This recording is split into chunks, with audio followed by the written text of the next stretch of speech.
Hello everyone, first time మన channel చూస్తుంటే subscribe చేసుకోవడం మర్చిపోవద్దు. వీడియోలోకి వెళ్ళినట్లయితే శివనారాయణ ఇంట్లో జ్యోత్స్న సూరజ్ల పెళ్లి గురించి డిస్కషన్ జరుగుతూ ఉంటుంది కదా. అప్పుడే ఇక శివనారాయణ నాకు కూడా ఓకే, నాకు కూడా ఇష్టమే, సూరజ్ వ్యక్తిత్వం నాకు కూడా నచ్చింది, జ్యోత్స్నకి సూరజ్కి సరి అయిన జోడీ సెట్ అవుతారు, పెళ్లి చేసేద్దాం అయితే అని అంటాడు.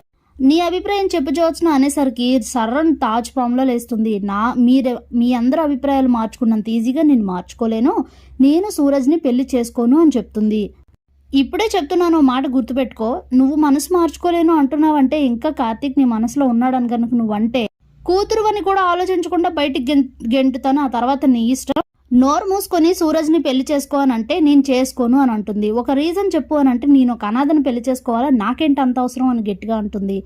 అప్పుడే ఎలా సాల్వ్ చేయాలి ప్రాబ్లం నన్ను అందరూ ఆలోచిస్తూ ఉంటే శ్రీధర్ అయితే సూరజ్ని నేను దత్తత తీసుకుంటాను మావయ్య, సూరజ్ ఈ రోజు నుంచి నా చిన్న కొడుకు, అవసరం అయితే నాకున్న ఆస్తిని 3 వాటాలు చేసి సూరజ్కి కూడా అందులో ఒక వాటా ఇస్తాను, ఇంకేంటి ప్రాబ్లం, ఇప్పుడు మేమందరం తనుకున్నాము, అనాథ అనే రీజన్ లేదు, ఇంకో రీజన్ చెప్పు అని అడిగితే నోటమాట పడిపోతుంది జ్యోత్స్నకి, దెబ్బకు సైలెంట్ అయిపోతుంది. ఇంకేం చెప్తుంది అన్నయ్య, ఇంకేమీ చెప్పలేదు, నోరు మూసుకొని తాళి కట్టించుకోవడం తప్ప అని అంటే సరే అయితే సూరజ్ని పిలుచుకొద్దామని చెప్పి గెస్ట్ హౌస్ దగ్గరికి దీపక్, కార్తీక్, పారిజాతం ముగ్గురు వెళ్తారు. సూరజ్ కనిపించకపోవడంతో ఎందుకు వెళ్ళిపోయాడు, నువ్వేమైనా అన్నావా పారు అంటే నా మీద ఉట్రా నాకేం తెలియదు అంటుంది పారిజాతం. లోపలికి వచ్చి అదే విషయం చెప్పగానే ఇంకా జ్యోత్స్న చాలా సంతోషిస్తుంది, నా అస్త్రం బాగా పనిచేసింది అనుకుని సూపర్ అని మనసులో అనుకుంటూ ఓ దండం అయిపోయింది కదా, ఇంక ఈ విషయం గురించి వదిలేయండి, ఆఫీస్లో చాలా పనులు ఉన్నాయంటూ ఇక బయలుదేరి వెళ్ళిపోతుంది. దీపక్, కార్తీక్ కూడా ఈ సూరజ్ ఎక్కడికి వెళ్ళిపోయి ఉంటాడని ఆఫీస్కి అనుకుంటూ వస్తుండగా లోపల తన క్యాబిన్లో కూర్చొని వర్క్ చేసుకుంటూ ఉంటాడు. ఏంటి బ్రదర్ ఇదంతా, ఎక్కడికి వెళ్ళిపోయావు, ఎందుకు వెళ్ళిపోయావు అని అడిగితే ఏదో కారణం లేకుండా నువ్వు వెళ్ళిపోవు, ఎవరు నిన్నేమన్నారో చెప్పు అని అడుగుతాడు కార్తీక్. అలాంటిదేం లేదు, ఎవరు నన్ను వెళ్ళిపోమనలేదు, ఏదో ఖాళీకి దెబ్బ తగిలిందని అవుట్ హౌస్లో కొన్ని నాళ్ళు ఉండమన్నంత మాత్రాన ఏకంగా అక్కడ సెటిల్ అయిపోకూడదు కదా, అందుకే వచ్చేసానని అయితే చెప్తాను.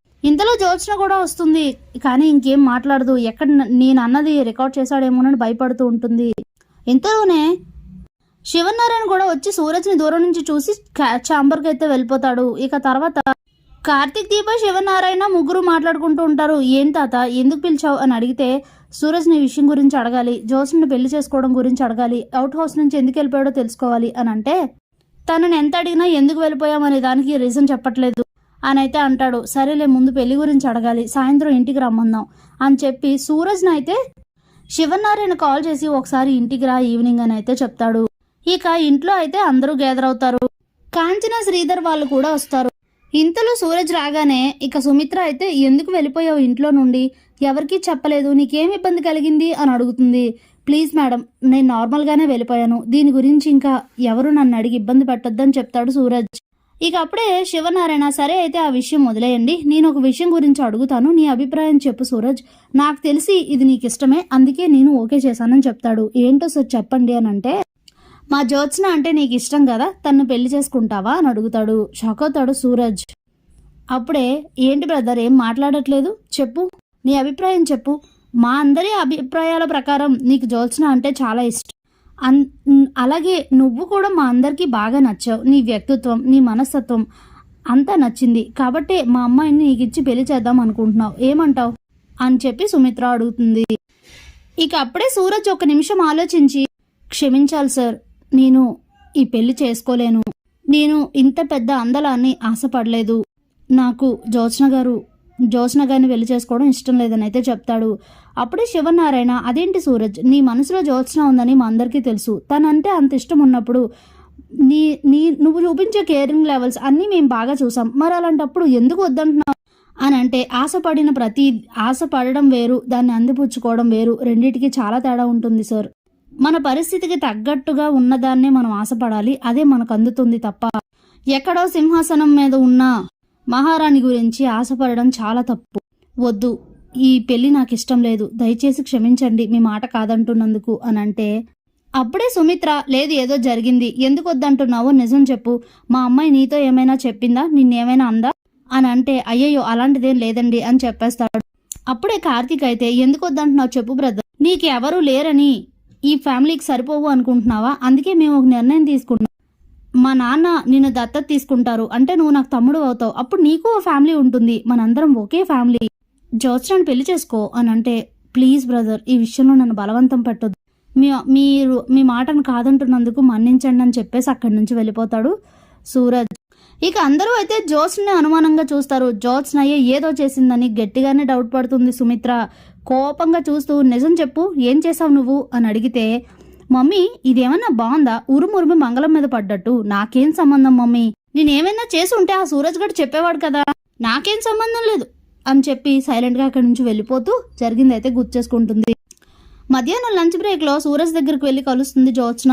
వీళ్ళు ఎప్పుడైనా పెళ్లి గురించి అడగచ్చు, సూరజ్ ఓకే చేశాడంటే ప్రాబ్లం అవుతుందని చెప్పి ఇక తనతో వెళ్ళి మాట్లాడుతుంది. నీతో ఇంపార్టెంట్ విషయం మాట్లాడాలని అంటే, నాతో నీకే ఇంపార్టెంట్ విషయాలు ఉంటాయి, ఏంటి చెప్పు అని అడిగితే, మా ఇంట్లో అందరూ నీకు నేను ఇష్టమని మన ఇద్దరికి పెళ్లి చేయాలని అనుకుంటున్నారు అని అంటే చాలా హ్యాపీగా ఫీల్ అవుతాడు సూరజ్. అవునా, వెతకబోయే తీగ కాలికి తగలడం అంటే ఇదే బంగారం, నాకు ఇంత ఇష్టమైన నువ్వు నా భార్యగా వస్తావైతే ఇంకేం కావాలి నాకు అని అంటే, రే నా మాట వినరా, నేను చెప్పేది వినరా, అనవసరంగా ముందే ఆనందపడితే తర్వాత బాధపడతావు అని అంటుంది. ఏంటో చెప్పు అని అంటే, నీకు నేనంటే ఇష్టం అంటున్నావు కదా, నువ్వు ఫస్ట్ నుంచి టీస్ చేస్తున్నావా నిజంగా ఇష్టమా అని అడుగుతుంది.